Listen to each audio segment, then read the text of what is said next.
11 avril 2011, la crise post-électorale s'achève. La Côte d'Ivoire revient de loin et pense désormais perspective. Le pays multiplie les offensives diplomatiques. Objectif, se repositionner sur l'échiquier international. Conférences sommet, campagne de séduction des investisseurs. Toutes les stratégies y passent. Les plateformes internationales deviennent la priorité. L'une d'entre elles, certainement la plus prestigieuse, le Conseil de sécurité des Nations Unies.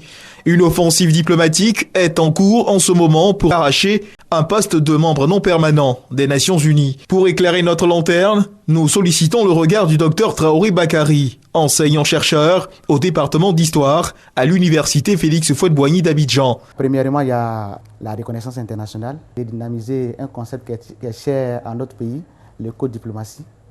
Il y a aussi le crédit personnel du chef de l'État.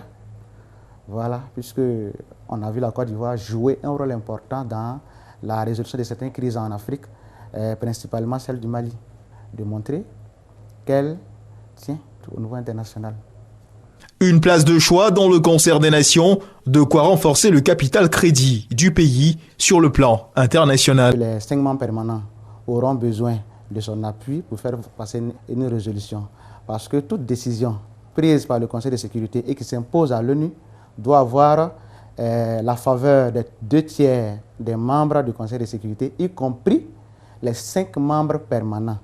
Donc ça veut dire que nous avons 5 membres permanents, plus 4 membres non permanents. On voit que pour toute résolution, il faut quand même avoir l'appui des membres non permanents.